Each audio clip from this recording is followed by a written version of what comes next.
আসসালামু আলাইকুম। আজ আমরা শিখব গতি বা মোশন। এখন গতির অ্যাপ্লাই কোথায় কোথায় আছে এটা জানা খুব জরুরি। আমরা যখন কোনো একটা বিষয়ে আলোচনা করব তখন সেগুলোর অ্যাপ্লাই কোথায় আছে সেটা জানা খুবই জরুরি। আপনি গতির অ্যাপ্লাই বা গতি কোথায় কোথায় দরকার, গতির প্রয়োগ কোথায় কোথায় আছে এটা শেষ করতে পারবেন না। আপনি যদি কল্পনা করেন পুরো পৃথিবীটা ঘুরতেছে, তার মানে আপনার পুরো পৃথিবীর সমস্ত কিছুই আপনি গতির আলোকে কল্পনা করতে পারেন। দেখেন, এখন গতি বিষয়ক অধ্যায় পড়তে হলে আপনাকে সর্বপ্রথম কী করতে হবে? বিশেষ কিছু অর্থের সঙ্গে বা গতির বিশেষ কিছু জিনিস সম্পর্কে আপনার পরিচিতি লাভ করতে হবে। যেমন গতি কী? সময়ের সাথে অবস্থানের পরিবর্তন। দেখেন, সময়টা কিন্তু কি অবস্থানের সঙ্গে এখানে যুক্ত, সময়ের সাথে অবস্থানের পরিবর্তন। আচ্ছা, তারপরে দ্রুতি কী? দেখুন, দ্রুতি লেখা আছে সময়ের সাথে দূরত্বের পরিবর্তন। তারপরে বেগ কী? বেগকে কী দ্বারা প্রকাশ করা হচ্ছে? দেখেন, ঠিক একটা সার্কেলের ভিতরে ভি দেওয়া আছে, বেগকে ভি দ্বারা প্রকাশ করা হচ্ছে, তাই না? নির্দিষ্ট দিকে সময়ের সাথে দেখুন, এখানে কিন্তু একটা জিনিস মাথায় রাখতে হবে। যখন আমরা কোনো একটা সংজ্ঞা পড়ব তখন সেই সংজ্ঞার ভিতরে যে বিশেষ বিশেষ কিছু শাব্দিক শব্দ উল্লেখ আছে সেইগুলোর দিকে আমাদের অবশ্যই নজর রাখতে হবে। নির্দিষ্ট দিকে দেখেন, আমি নিচে মার্ক করে দিছি নির্দিষ্ট দিকে। সময়ের সাথে দেখেন, সময়ের নিচে আমি টি লিখছি, অর্থাৎ সময়কে টি দ্বারা প্রকাশ করা হচ্ছে। সময়ের সাথে স্মরণের, দেখেন স্মরণটা হচ্ছে এস, হ্যাঁ, পাশে ব্র্যাকেটে এস লিখে দিছি। সময়ের সাথে স্মরণের পরিবর্তনের হার, কোনো কিছুর হার বলতে আমরা সেটাকে ভাগ করে দিব। কী দ্বারা ভাগ করব? যার সাপেক্ষে হচ্ছে সেটা দ্বারা ভাগ করে দেব। আচ্ছা, এগুলো আমাদের মাথায় রাখতে হবে। আমরা যদি এই সংজ্ঞাগুলো সঠিকভাবে বুঝতে পারি তাহলে পরবর্তীতে যত সমস্যা আছে সেগুলো আমরা পড়লে অ্যাটলিস্ট মাথায় আমাদের ক্যাচ করবে, আমরা ধরতে পারবো খুব সহজেই। তাহলে দেখেন, নির্দিষ্ট দিকে, হ্যাঁ, এটা অবশ্যই মাথায় রাখতে হবে, বেগের নির্দিষ্ট দিক বলতেছে। আচ্ছা, তাহলে সময়ের সাথে স্মরণের পরিবর্তনের হারকে বেগ বলে। আচ্ছা, বেগকে আমরা ভি দ্বারা প্রকাশ করতেছি, তাহলে ভি ইকুয়াল আমি কী লিখছি? স্মরণ বাই সময়, তাই না? সময়ের সাথে স্মরণের হার বলছে, তাই স্মরণটাকে আমরা কী করছি? সময় দ্বারা ভাগ করছি। খুব সহজ। তাহলে আমরা বেগ ভি ইকুয়াল স্মরণ এস বাই টি পেয়ে গেলাম। হ্যাঁ, এটা মাইন্ডেড, এটা মনে রাখতে হবে, পরবর্তীতে আমাদের অনেক কাজ আছে। আচ্ছা, এরপরে ত্বরণে চলে আসি। ত্বরণ, সময়ের সাথে বেগের বৃদ্ধির হার বা পরিবর্তনের হারকে ত্বরণ বলে। আমাদের এনসিটিভির বইতে লেখা আছে পরিবর্তনের হারকে ত্বরণ বলে, তাই না? তাহলে কিসের পরিবর্তনের হার? বেগের পরিবর্তনের হার। ওকে, বেগের পরিবর্তনের হারকে ত্বরণ বলতেছে, এগুলো আমরা মাথায় রাখবো। আচ্ছা, এরপরে দেখেন, আমি একটা চিহ্ন দ্বারা আমি একটা বিশেষ কিছু প্রকাশ করছি, যেখানে এ একটা বিন্দু, সেখান থেকে টি সময় পর বি একটা বিন্দু, এই সময় ত্বরণ এস ছিল, আদিবেগ ইউ ছিল। এ বিন্দুতে যখন ছিল বস্তুটা তখন আদিবেগ ইউ ছিল, যখন বি বিন্দুতে পৌঁছাইছে তখন শেষ বেগ ভি হয়েছে। জাস্ট এইগুলা। তাহলে বেগের বৃদ্ধি দেখেন, ইউ বেগ থেকে ভি বেগ হয়েছে, তাহলে বেগের বৃদ্ধি কতটুকু হলো বা বেগের পরিবর্তন কতটুকু হলো আমরা যদি এইটা কল্পনা করি, তাহলে শেষ বেগ থেকে আদি বেগকে বিয়োগ করলে যতটুকু হলো সেটুকুকে আমরা বেগের বৃদ্ধি বলতে পারি, এটাকে বেগের পরিবর্তনও বলতে পারি। হ্যাঁ, দেখুন, তাহলে আমি বেগের বৃদ্ধি বের করে নিছি। আচ্ছা, বৃদ্ধির হার যদি তাহলে বের করতে চাই, তাহলে বৃদ্ধিটাকে সময় দ্বারা ভাগ করলে আমরা কি বৃদ্ধির হার পেয়ে যাব। তাহলে বেগের বৃদ্ধি ভাগ সময়। তাহলে দেখেন, আমরা উপরে যে ত্বরণের সংজ্ঞাটা পড়লাম, ত্বরণ কাকে বলে? যে বেগের বৃদ্ধির হার বা বেগের পরিবর্তনের হারকে ত্বরণ বলতেছে। তাহলে এ ইকুয়াল উপরে বেগের পরিবর্তন ভাগ সময়, অর্থাৎ পরিবর্তনের হার, বেগের পরিবর্তনের হার। তাহলে বেগের পরিবর্তন আমরা দেখছি ভি মাইনাস ইউ, আর সময়টা দেখছি আমরা টি। তাহলে পরিবর্তনের হার আমরা পেয়ে গেলাম a equal v minus u by t, উপরে বেগের পরিবর্তন, নিচে সময়, তাই না? খুব সোজা। দেখেন, এটা কিন্তু আমাদের 1 মার্কের কোশ্চেন বা 2 মার্কের কোশ্চেন আমাদের এটা চলে আসে, এ ইকুয়াল কি হট। Okay, thank you. তাহলে আমরা পরবর্তীতে যাইতে পারি, হ্যাঁ, পরবর্তী সংজ্ঞাগুলোয়। আচ্ছা, বেগের সমস্ত কিছু নিয়ে যদি আমরা পর্যালোচনা করতে যাই তাহলে এটা আমাদের জন্য খুবই গুরুত্বপূর্ণ নিম্নোক্ত বিষয়গুলোর শাব্দিক অর্থ জানা। দেখেন, ভি ইকুয়াল শেষ বেগ, ইউ হচ্ছে শুরুর বেগ বা আদি বেগ, টি হচ্ছে সময়, এস হচ্ছে অতিক্রান্ত দূরত্ব, এ হচ্ছে ত্বরণ। দেখেন, একটা সমানুপাতিক চিহ্নকে আমি প্রকাশ করছি, হ্যাঁ, সমানুপাতিক চিহ্ন। আচ্ছা, সমানুপাতিক চিহ্ন ইকুয়াল কি সেটাও আমরা শিখব। সমানুপাতিক চিহ্ন আমরা কি কাকে বলতে পারি? সমান এবং এর সঙ্গে যদি কোনো ধ্রুব সংখ্যা থাকে, সমান এবং এর সঙ্গে যদি কোনো ধ্রুব সংখ্যা থাকে তাহলে সমান এবং ওই ধ্রুব সংখ্যার গুণফলের পরিবর্তে আমরা সমানুপাতিক চিহ্ন লিখতে পারি। আর পরবর্তীতে আমাদের প্রয়োগ আছে, এটা আমরা মাথায় রাখবো। এখন তাহলে আমরা এখানে কি কি সূত্র শিখব? ভি ইকুয়াল ইউ প্লাস এটি, s equal UT plus half এটি square, v square equal u square plus 2s। তা পরবর্তীতে আরও আছে, দেখেন ভি সমানুপাতিক রুট ওভার এস, এস সমানুপাতিক টি স্কোয়ার, তাই না? আচ্ছা, এরপরে যদি আমরা ত্বরণ এ এর পরিবর্তে যদি অভিকর্ষ ত্বরণ জি হয় এবং বস্তুটা যদি সমান্তরালে না চলে উপর থেকে নিচে পড়ে বা নিচের থেকে উপরে যায়, তাহলে আমরা সেক্ষেত্রে কী পাবো? জাস্ট ত্বরণ এর জায়গায় জি আসবে, তাই না? যদি বস্তুটা অভিকর্ষ ত্বরণের দিকে যায়, অর্থাৎ ত্বরণ জি যদি প্লাস হয় তাহলে কি হবে? ওকে, আচ্ছা, সেটা আমরা দেখে নিলাম। V equal u plus g t, h equal UT plus half g t square, v square equal u square plus 2gh। তারপরে দেখেন ত্বরণ যদি মাইনাস হয়, হ্যাঁ, অর্থাৎ ত্বরণ যদি মাইনাস হয়ে যায়, অর্থাৎ এ যদি মাইনাস হয়, তখন আমরা উপরোক্ত সূত্রগুলোয় কী পাবো? দেখেন ওই যে যেখানে যেখানে এ আছে, এর আগে প্লাস আছে, আচ্ছা, প্লাসে মাইনাসে গুণ হয়ে সেগুলো কী হয়ে যাবে? মাইনাস হয়ে যাবে। তাহলে v equal u minus at, s equal ut minus half এটি square, v square equal u square minus 2s। Okay, অনুরূপভাবে আমরা আরও কিছু দেখতে পাবো। আচ্ছা, এখন আমরা সূত্রের প্রতিপাদনে যাব। হ্যাঁ, সূত্রগুলো দেখব। ফার্স্টে আমরা দেখব s equal UT plus half এটি স্কোয়ার। তা চলুন আমরা সূত্রের প্রতিপাদনগুলো দেখে নিই।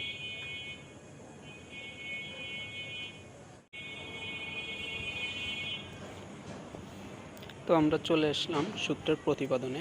তার আগে দেখুন, আমরা আগে এগুলো দেখে আসছি। তো আমরা শুরু করব। ফার্স্টে আমরা কি শুরু করব? ভি ইকুয়াল ইউ প্লাস এটি। হ্যাঁ, আচ্ছা, দেখুন তার পরবর্তীতে আরও কী কী আছে আমি জাস্ট আবার একটু রিভিউ করে দিচ্ছি আপনাদের বিষয়গুলো। দেখুন, সমানুপাতিক চিহ্ন, ভি শেষ বেগ, এগুলা অতি গুরুত্বপূর্ণ। আপনার এই শাব্দিক অর্থগুলোর সঙ্গে আপনার পরিচিতি খুবই গুরুত্বপূর্ণ। হ্যাঁ, আপনি যদি এই শাব্দিক অর্থগুলোর সঙ্গে আপনার পরিচিতি থাকে, তাহলে আপনি যখন ম্যাথ সমাধান করবেন, গাণিতিক সমাধান করবেন, আপনি যখন পুনরাবৃত্তি করছেন, আপনি এগুলা যখন 1 মার্কের কোশ্চেন করবেন, এগুলার সমস্যা যখন আপনি পড়বেন তখন আপনার খুবই কাজে দিবে।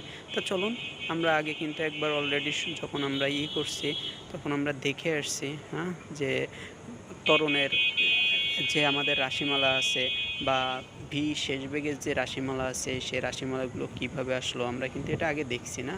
তো চলুন আমাদের আরও একবার রিভিউ হয়ে যাক কীভাবে আসলো। হ্যাঁ, ভি ইকুয়াল ইউ প্লাস এটি। আমি এগুলো পুনরায় এই জন্য করতেছি যাতে আপনার সুসজ্জিত থাকে, সমস্যাগুলো নিয়ে যাতে আপনাদের হট্টগোল না হয়, জাস্ট এই জন্য। দেখতে থাকুন। আচ্ছা, আমি কী লিখছি? আমরা জানি, আমরা কি জানি দেখুন, বেগ কাকে বলে, বেগের সংজ্ঞা। ঠিক আছে, আমি আগেও বলেছি বেগের সংজ্ঞাটা আপনারা ওখান থেকে লিখে নেওয়ার চেষ্টা করবেন। আমি আপনাদের সুবিধার্থে আবার পুনরায় লিখতেছি। অবস্থানের পরিবর্তনের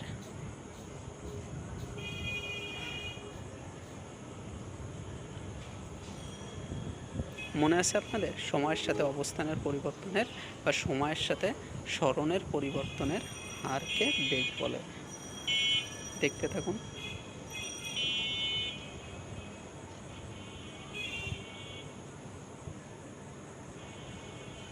সময়ের সাথে সরণের পরিবর্তনের হার। তাহলে বেগ ইকুয়াল কী লিখতে পারি আমরা? বেগকে ভি দ্বারা প্রকাশ করি। আমি আবার লিখেছি সরণকে আমরা কী দ্বারা প্রকাশ করি? এস দ্বারা প্রকাশ করি। আর সময়টাকে টি দ্বারা প্রকাশ করতেছি। তাহলে আমরা বেগ ইকুয়াল কী লিখতে পারব? সরণের হার, তাই না? সরি, সরণের হার, সেটা হচ্ছে বেগ। আমি পরিস্থিতি দিয়ে নিলাম। তারপরে ত্বরণ কাকে বলে, আমি ত্বরণেরও পরিস্থিতি দিয়ে নিলাম। এগুলোর পরিস্থিতি কেন দিচ্ছি? দেখেন, আমরা যে সূত্রটা প্রতিপাদন করতে যাচ্ছি তার ভিতরে এই রাশিমালাগুলো আছে। হ্যাঁ, ভি ইকুয়াল ইউ প্লাস এটি, এর ভিতরে ভিটা কি বুঝাইছে, তারপরে আপনার এটা কি, এগুলোকে পরিবর্তন আপনার এগুলোর সঙ্গে আপনার পরিস্থিতি লাভ করতে হবে। আর আপনি যখন একটা সূত্র প্রতিপাদন করবেন তখন ওর ভিতরে যে রাশিমালাগুলো আছে সেগুলোকে অবশ্যই আপনার আগে পরিস্থিতি দিতে হবে, তারপরে আপনি সেই সূত্রে যাবেন। তাহলে দেখেন, আমরা কোনো বস্তুর আদিবেগ যদি ইউ হয়, হ্যাঁ, দেখেন শেষ বেগ ভি, এবং আমি যে কথাটা লিখব এই কথাটা আমি চেষ্টা করব সর্বোচ্চ সহজভাবে লেখার। আপনারা এই কথাটা অবশ্যই মুখস্থ করবেন। হ্যাঁ, কোনো বস্তুর আদিবেগ ইউ, শেষ বেগ ভি এবং বস্তুটি টি সময়ে, সময়টাকে টি সময়ে এস দূরত্ব অতিক্রম করে। তাহলে আমরা সেটাকে এখন কি করব, একটা সাংকেতিক চিহ্নের মাধ্যমে প্রকাশ করব। দেখেন এ অবস্থান আর এটা হচ্ছে বি অবস্থান। মনে করি বস্তুটা এ অবস্থান থেকে ইউ আদিবেগে, অর্থাৎ শুরুর বেগটা ইউ আদিবেগে চলতে শুরু করলো এবং টি সময় ধরে সে কী করলো, চললো। টি সময় ধরে সে চললো এবং বি অবস্থানে পৌঁছালো। আর বি অবস্থানে যখন সে পৌঁছালো তখন তার একটা শেষ বেগ থাকবে। সে শেষ বেগটা কি, ভি। আদিবেগ ইউ, শেষ বেগ ভি, আর সময়টা কি পাইছি, টি। আচ্ছা, বস্তুটার উপর মনে করি আমরা একটা ত্বরণ আছে, সেই ত্বরণটা কি, আমরা রাশিমালায় কি দেখছি, এ। ত্বরণটা এ। হ্যাঁ, খুবই সোজা। আপনাকে কিন্তু এটা অবশ্যই, এটা খুবই সোজা একটা ল্যাঙ্গুয়েজ। এটা আপনার বিভিন্ন জায়গায় প্রত্যেকটা সূত্রের প্রতিপাদনে কাজে লাগবে। আপনার ওই কথাটুকু বুঝতে হবে। হ্যাঁ, বেগের পরিবর্তন, তাহলে আমরা বেগের পরিবর্তনটা কি জানি, শেষ বেগ মাইনাস আদি বেগ। এটা কি আপনার বেগের পরিবর্তন, অর্থাৎ বেগের পরিবর্তন সমান সমান শেষ বেগটা ভি আর আদি বেগটা কি, minus e. Okay, thank you. তাহলে দেখতে থাকুন।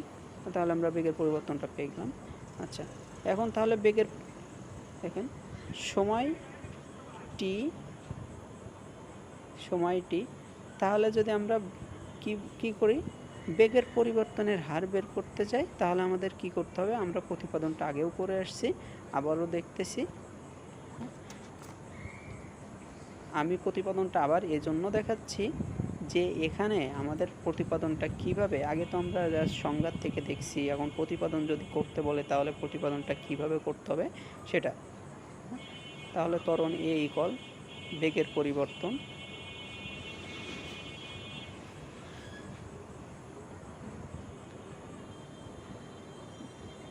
বেগের পরিবর্তনের হার, তাহলে সময়ের সাথে বেগের পরিবর্তনের হার। তাহলে বেগের পরিবর্তনটাকে কি করতে হবে, সময় দ্বারা ভাগ করতে হবে। কথাটা আবার বোঝার চেষ্টা করি, সময়ের সাথে বেগের পরিবর্তনের হার। হ্যাঁ, বেগের পরিবর্তন আমরা আগেই বের করে রাখছি, ভি মাইনাস ইউ, আর সময়টা টি। তাহলে সময়ের সাথে যদি বেগের পরিবর্তনের হার হয়, তাহলে বেগের পরিবর্তনটাকে সময় দ্বারা ভাগ করতে হবে। এটা বুঝলে হচ্ছে যে কিসের পরিবর্তনের হার, বেগের পরিবর্তনের হার কিসের সাপেক্ষে, সময়ের সাপেক্ষে। তাহলে বেগের পরিবর্তনটাকে সময় দ্বারা ভাগ, এটা মাথায় রাখতে হবে। হ্যাঁ, কিসের পরিবর্তনের হার, বেগের পরিবর্তনের হার কিসের সাপেক্ষে, সময়ের সাপেক্ষে। আমি বারবার রিপিট করতেছি কথাটা, আপনারা যারা নতুন আছেন অবশ্যই এই কথাগুলো বোঝার চেষ্টা করবেন। এখন আমরা ক্যালকুলেশন করতেছি, জাস্ট 8 গুণন করলাম। টি দ্বারা যদি একে গুণ করি তাহলে এটি হয়, আর বাম পাশে কি, হ্যাঁ আচ্ছা দেখছি, যারা গুণ করতে পারে তাদের জন্য এটা খুব সোজা। তাহলে ভি ইকুয়াল ইউ প্লাস এটি। ওকে, সূত্র 1। এবারটা চলে আসি আমরা s equal UT plus half a t স্কোয়ারের প্রতিপাদনে। হ্যাঁ, আমরা কি দেখব, s equal UT plus half এটি স্কোয়ার। এটা কিভাবে আসলো চলুন আমরা দেখি। আমরা দেখেন এর আগে যে প্রতিপাদনগুলো করে আসছি, ভি ইকুয়াল ইউ প্লাস এটি, ওটা কিন্তু কাজে লাগবে। আর ওটা কাজে লাগবে মানে যে আপনি ওটা আগে শিখে আসছেন বলে এই প্রতিপাদনে যে আপনি ওটা উল্লেখ করবেন না, এটা হবে না। আপনাকে অবশ্যই ওটা উল্লেখ করতে হবে। হ্যাঁ, যেভাবে করে আসছি সেইভাবে আপনার এই প্রতিপাদনে ওটাকে উল্লেখ করতে হবে, বেগ ইকুয়াল হট। হ্যাঁ, আমি সেটা আপনারা লিখে নেবেন, আমি ওখানে গ্যাপ দিয়ে দিচ্ছি যেহেতু আমরা আগে শিখে আসছি। হ্যাঁ, এই জন্য সংজ্ঞা লিখবেন, সংজ্ঞা লিখে আমরা সেখান থেকে কিভাবে এই যে ভি ইকুয়াল ইউ প্লাস এটি, এটা আমরা শিখে আসছি, এটা আপনারা বের করে নেবেন যে ভি প্লাস ইউ প্লাস এটি এ পর্যন্ত আপনাকে করতে হবে। হ্যাঁ, করার পরে এটাকে 1 নম্বর সমীকরণ দিবেন। আবার ঠিক সেই কথাটুক, কোনো বস্তু ইউ আদিবেগে চলতে শুরু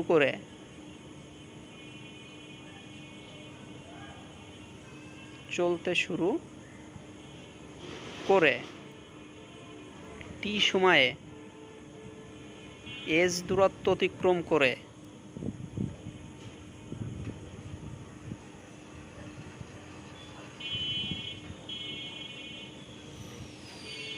টি সময়ে এস দূরত্ব অতিক্রম করে ভি শেষ বেগ প্রাপ্ত হলো। দেখেন আমি আগের কথাটুকু লিখতেছি, এটা আপনার খুবই সহজ একটা ল্যাঙ্গুয়েজ, আপনি আপনার মনের মতো সাজায় লিখতে পারেন। কোনো একটি বস্তু ইউ আদি বেগে চলতে শুরু করে টি সময়ে এস দূরত্ব অতিক্রম করে ভি শেষ বেগ প্রাপ্ত হলো। এ সময়ে বস্তুর ত্বরণ এ হলে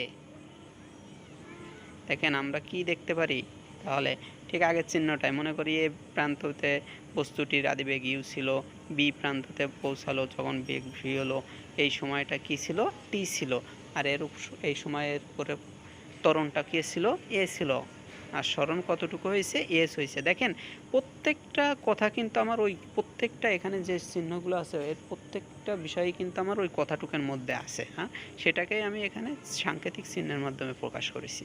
ওকে, আপনারা এটা কিন্তু বোঝা খুবই জরুরি। হ্যাঁ, ওই কথাটুকটাকেই আমরা এখন সাংকেতিক চিহ্নের মাধ্যমে প্রকাশ করতেছি।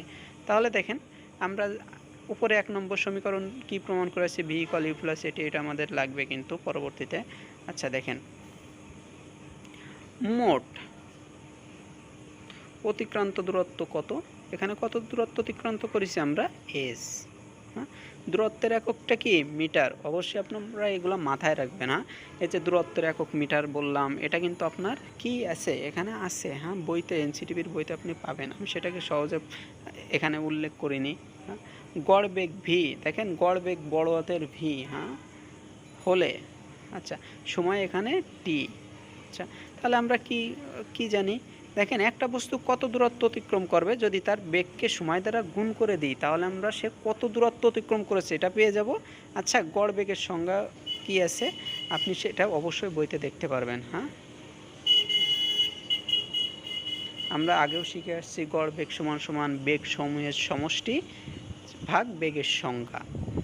আচ্ছা এখানে কয়টা বেগ আছে, দুইটা বেগ, ইউ আর ভি তাদের সমষ্টি, তাহলে কয়টা বেগ, দুইটা বেগ, দুই দ্বারা ভাগ দিয়ে দিলাম, তাহলে কি গড় বেগ পেয়ে গেলাম। গড় বেগ সমান সমান আমরা কি জানি, বেগের যোগফল ভাগ বেগের সংখ্যা। হ্যাঁ, এখানে বেগের যোগফল দুইটা বেগ আর নিচে দুই দ্বারা ভাগ করে দিছি। হ্যাঁ, আপনারা ভাষাটাও খুব সুন্দর করে বোঝার চেষ্টা করবেন, শোনার চেষ্টা করবেন, তা না হলে কিন্তু মিস করে যাবেন। হ্যাঁ, আমরা গড় বেগ বের করে নিলাম, দুইটা বেগ এই জন্য দুই দ্বারা ভাগ করছি, আর দুইটা বেগ কি কি, একটা বেগ ইউ আর একটা বেগ ভি। হ্যাঁ, তাহলে দেখুন আমরা গড় বেগ ভি সমান সমান দুইটা বেগ ইউ আর ভি। আচ্ছা দেখুন এই যে এটা কিন্তু বড় হাতের ভি ছিল। হ্যাঁ, এখন আমরা দেখেন তাহলে বড় হাতের ভি সমান সমান ইউ প্লাস ভি, এই জায়গায় ছোট ভি এর মান বসাবো আমরা। হ্যাঁ, ওই দেখেন উপরে 1 নম্বর সমীকরণ দিয়ে আসছিলাম, ছোট ভি ইকুয়াল কি, তাহলে আমরা সেই ভি এর জায়গায় ছোট ভি এর মান বসাবো, ইউ প্লাস এটি। হ্যাঁ, দেখুন আমরা মানটা বসাই দিলাম, ইউ প্লাস ইউ, তাহলে দুইটা ইউ আর এটি, আর নিচে ভাগে কি থাকলো, টু থাকলো। দেখেন এই টুটা নিচে ভাগে যে টু, এটা সবার সঙ্গে আছে, তাহলে সবার সঙ্গে আমরা এটা ভাগ করে দিলাম। আবার এটি এর নিচেও ছিল, তাহলে এটি এর সঙ্গে আমরা এটা ভাগে টু দিয়ে দিলাম। হ্যাঁ, আমাদের কি করতে হবে, দেখেন হাফ এটি স্কোয়ার আছে আমার প্রতিপাদনে, সো আপনাকে এই জায়গায় হাফ এটি আনতে হবে। হ্যাঁ, এই দেখেন টু টু ইউ এর উপরে টু ইউ ছিল, এটা কেটে গেল, শুধু ইউ থাকলো, আর এই পাশে কি থাকলো, এটি এর নিচে টু ছিল, আমরা সামনে ভাগে হাফ লিখলাম, এটি লিখলাম, দেখার সৌন্দর্যের জন্য, প্রমাণ এমন আছে। তাহলে বড় হাতের ভি সমান সমান আমরা কি পেলাম, বড় হাতের ভি সমান সমান আমরা কি পেলাম, ইউ প্লাস হাফ এটি।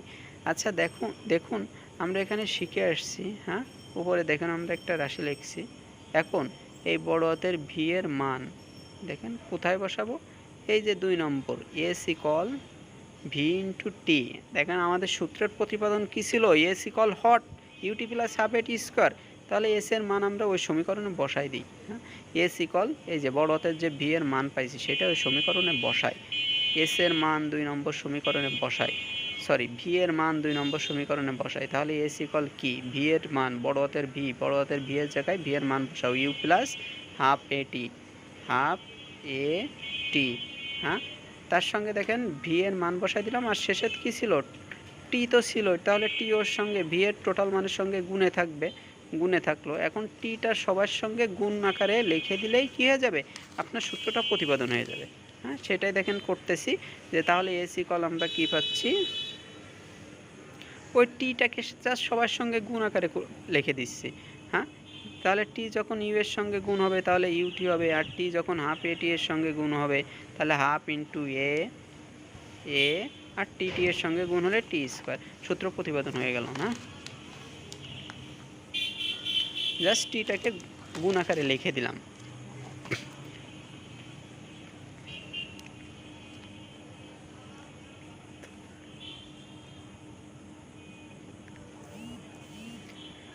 আমাদের সূত্রের প্রতিপাদন হয়ে গেল। দেখুন এস সমানুপাতিক টি স্কোয়ার, মনে পড়ে এস সমানুপাতিক টি স্কোয়ার? দেখেন আমরা সেটা কিভাবে পাবো।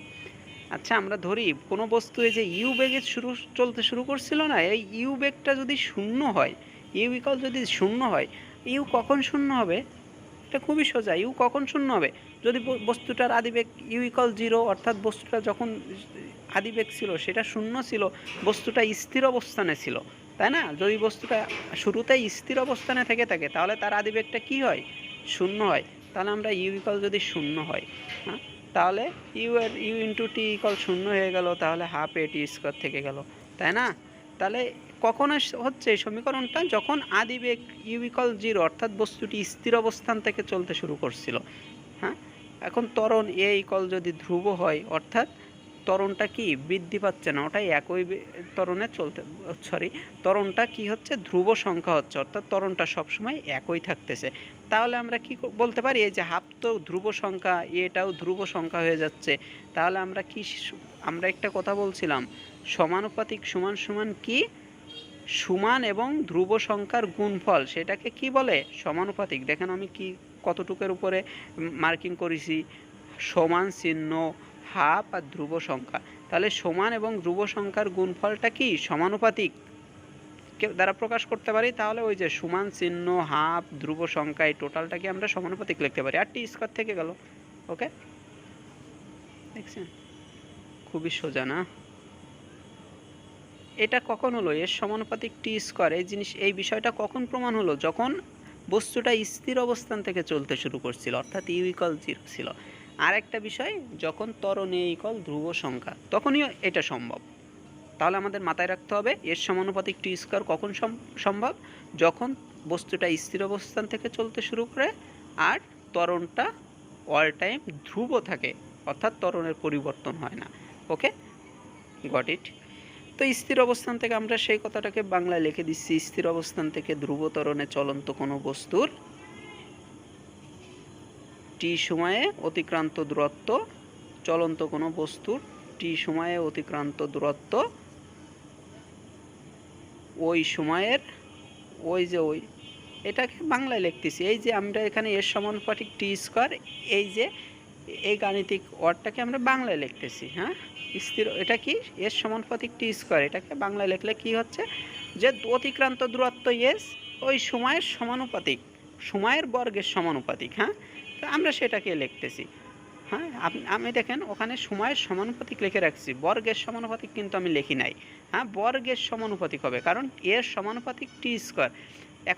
এখন এই বিষয়টা কখন হচ্ছে? যখন বস্তুটা স্থির অবস্থান থেকে চলতে শুরু করেছিল তখন। ঠিক আছে, আমরা পরবর্তী প্রতিপাদনে চলে আসি। V square equal u square plus 2as।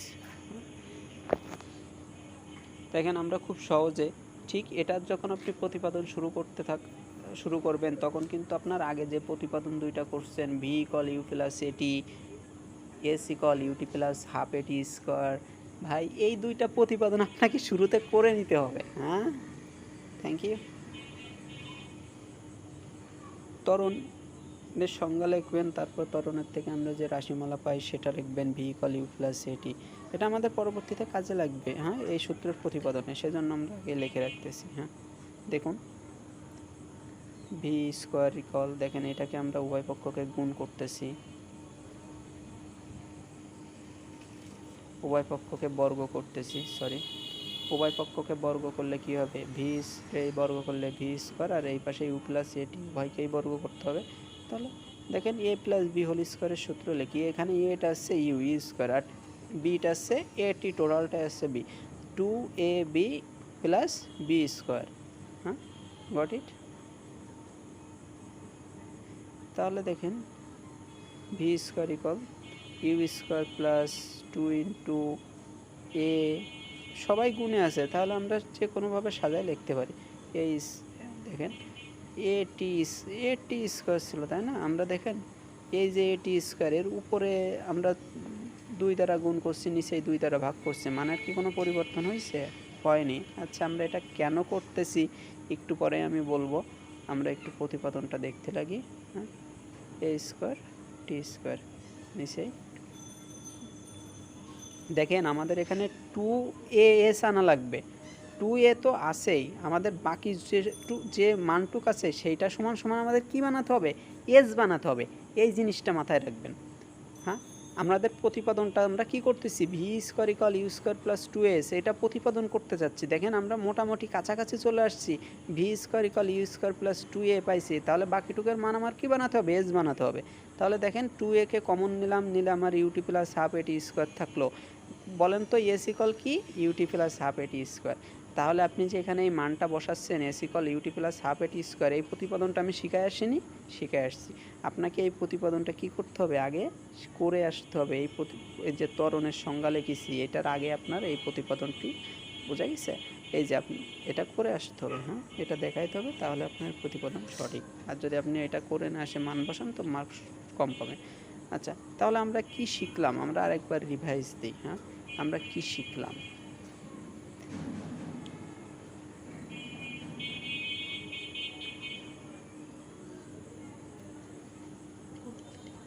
V equal u plus এটি, s equal UT plus half এটি স্কোয়ার। আচ্ছা, ওই জায়গায় দেখা যাচ্ছে ইউটি স্কোয়ার, তাই না? ওটা ইউটি স্কোয়ার হবে না, ইউটি প্লাস হাফ এটি স্কোয়ার। হ্যাঁ, v square equal u square plus 2s। ত্বরণ এ যদি মন্দন হয়, ত্বরণ এ যদি মন্দন হয়, অর্থাৎ ত্বরণ যখন মাইনাস হবে, হ্যাঁ, তখন কি হবে? ওই সব সূত্রের জায়গায় কি হবে? যেখানে প্লাস আছে, এর সামনে যেখানে প্লাস আছে সেটা গুণ হয়ে কী হয়ে যাবে? মাইনাস হয়ে যাবে। হ্যাঁ, ইউ প্লাস এ ছিল, এখন মাইনাস হয়ে যাচ্ছে, তাহলে প্লাসে মাইনাসে মাইনাস এটি। অনুরূপভাবে s equal UT plus half এটি স্কোয়ার।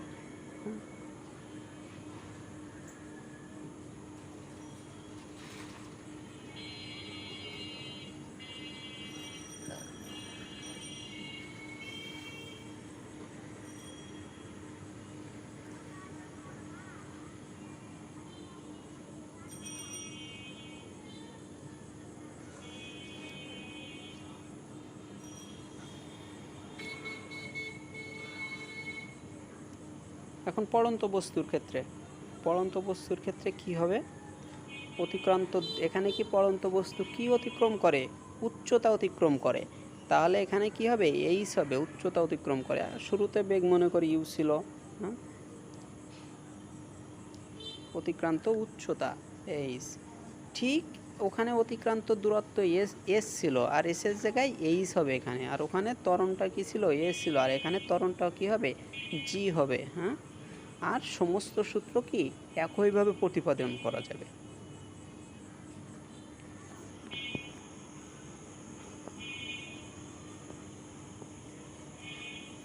জাস্ট আমি বোঝার সুবিধার্থে ফার্স্টে এস লিখে দিছি। হ্যাঁ,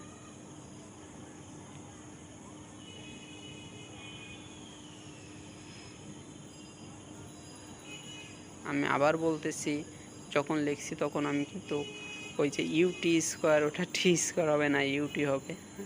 এটা মাথায় রাখবেন।